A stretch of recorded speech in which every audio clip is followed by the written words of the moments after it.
नमस्कार दोस्तों, साल 1827 की बात है। जेम्स लुइस एक ब्रिटिश ईस्ट इंडिया कंपनी में भर्ती हुए सोल्जर एक दिन अपनी कंपनी के कारनामों से तंग होकर छुपके से निकल पड़ता है वह काम करने जो इनका असली पैशन था, ट्रैवलिंग। 2 साल तक इंडियन सब कॉन्टिनेंट में ट्रैवल करने के बाद साल 1829 में यह पंजाब के एक छोटे से रीजन में पहुंचते हैं। इन्हें यहाँ एक ऐसा प्राचीन चीज मिलता है, एक खंडर मिलता है जिन्हें इन्हें कोई आइडिया तक नहीं होता कि ये खंडर कितना साल पुराना है।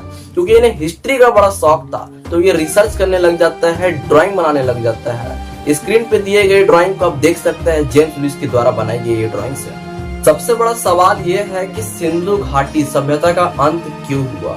सबसे पहले आता है जलवायु परिवर्तन। करीब 200 ईस्वी पूर्व के आसपास इंडियन सब कॉन्टिनेंट में मानसून पैटर्न अचानक बदलने लगे, बारिश कम होने लगी और जो बड़ी नदियां थी जैसे घगरा, हकरा, जैसे कुछ लोग उसे सरस्वती भी कहते हैं, वो धीरे धीरे सूखने लगी। अब सोचने की बात यह है कि सिविलाइजेशन जो पूरी तरह खेती और नदी पर आधारित थी, अगर पानी ही ना बचे तो वह खेती कैसे होगी। हम सबको पता है कि खेती में सबसे अहम रोल होता है तो पानी का। अगर पानी ही ना बचे हमारे खेत के लिए तो खेती कैसे होगी। वैज्ञानिकों के मुताबिक जो नदियां पहले सिंधु घाटी के शहरों से होकर बहती थी उनका रास्ता बदल गया, जिस वजह से शहरों को छोड़ना पड़ा और लोग धीरे धीरे दूसरी जगहों पर बसने लगे। यानी सिविलाइजेशन अचानक नहीं गिरा बल्कि धीरे धीरे फेड आउट हुआ। एक और थ्योरी कहती है कि बहुत ज्यादा शहरीकरण के कारण वहां की मिट्टी खराब हो गई। लगातार खेती, पेड़ कटना और ज्यादा पॉपुलेशन की वजह से वहां का एनवायरनमेंट पे बोझ पड़ा और धीरे धीरे वह जमीन नष्ट हो गई।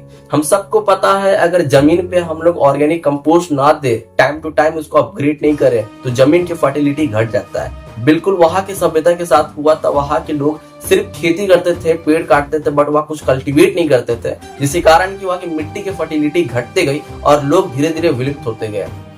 अब कुछ लोग कहते हैं कि सिंधु घाटी पर आर्यों ने हमला किया था और यह सभ्यता नष्ट हो गई, लेकिन इन थ्योरी को अब ज्यादातर हिस्टोरियन रिजेक्ट करता है।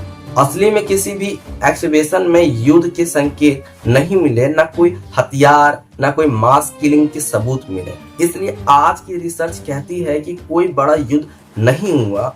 अब सबसे इंटरेस्टिंग बात यह है कि क्या इंडस वैली सिविलाइजेशन पूरी तरह गायब हो गई?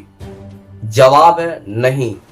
असल में उस समय के लोग धीरे धीरे गंगा घाटी की ओर मूव करने लगे। वहां उन्होंने नई सेटलमेंट बनाई और वैदिक सभ्यता की शुरुआत मानी जाती है। यानी इंडस वैली सिविलाइजेशन पूरी तरह एग्जिस्ट नहीं हुआ, बल्कि बहुत लोग का सवाल है कि वो लोग विलुप्त हो गए, गायब हो गए, किसी ने खत्म कर दिया। बट सबसे बड़ा आंसर डीएनए का यही है कि वो लोग कहीं नहीं गए हैं। एक्चुअली में वो सब हम ही लोग हैं जो कि दिन बाय दिन यानी जेनेटिक बाय जेनेटिक चेंज होते गए और आज इस मोड़ पे आके पड़े हैं। हमने बहुत सारी कल्चर को फॉलो भी किया है, पूजा, व्रता, ऐसे बहुत सारी कल्चर को हम फॉलो करते हैं। तो वो सब कल्चर और कहीं से नहीं, हमारे सिविलाइजेशन आई है जिसको कि हम फॉलो करते हुए आते हैं। डे बाय डे वो बदलते रहती है।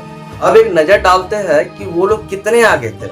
हड़प्पा और मोहनजोड़ जैसे शहरों में सड़कें सीधी थी, नालियां प्लान की हुई थी और घरों में पानी की तकनीक सिस्टम था।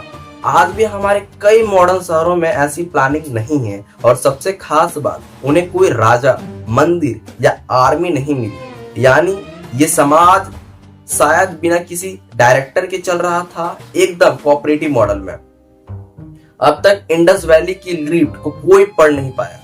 करीब 400 से ज्यादा सिंबल मिले हैं, लेकिन स्क्रिप्ट ऐसा लैंग्वेज जिसको कि अभी तक किसी ने पढ़ नहीं पाया है। क्या पता हम इसे भविष्य में एआई या टेक्नोलॉजी की मदद से पढ़ पाएंगे। क्या उत्तर, क्या जवाब है, आप हमें कमेंट पे जरूर बताएं। अगर कभी हम इसे डिकोड कर पाए तो शायद हमें इस सभ्यता के और भी राज पता चलेंगे, जैसे उनका रिलीजन क्या था, डेली लाइफ कैसी थी और उनका गवर्नेंस सिस्टम कैसा था, जैसे कि हमारे फ्यूचर भविष्य में हमें और भी हेल्प मिल सकती है किसी चीज को करने से पहले। दोस्तों, इंडस वैली सिविलाइजेशन का पतन किसी एक वजह से नहीं हुआ। ये एक धीमी प्रक्रिया थी जिसमें जलवायु, नदियों का बदलाव और इन्वायरमेंटल स्ट्रेस शामिल थे। लेकिन आज भी ये सभ्यता हमारे कल्चर, जेनेटिक्स और वैल्यू में जिंदा है। अगर आप इससे जुड़ी और गहराई वाली जानकारी चाहते हैं तो कमेंट में जरूर बताएं। क्या आप पार्ट 2 देखना चाहते हैं? तब तक के लिए वीडियो को लाइक करें, चैनल को सब्सक्राइब करें। तब तक के लिए जय हिंद, वंदे मातरम, धन्यवाद।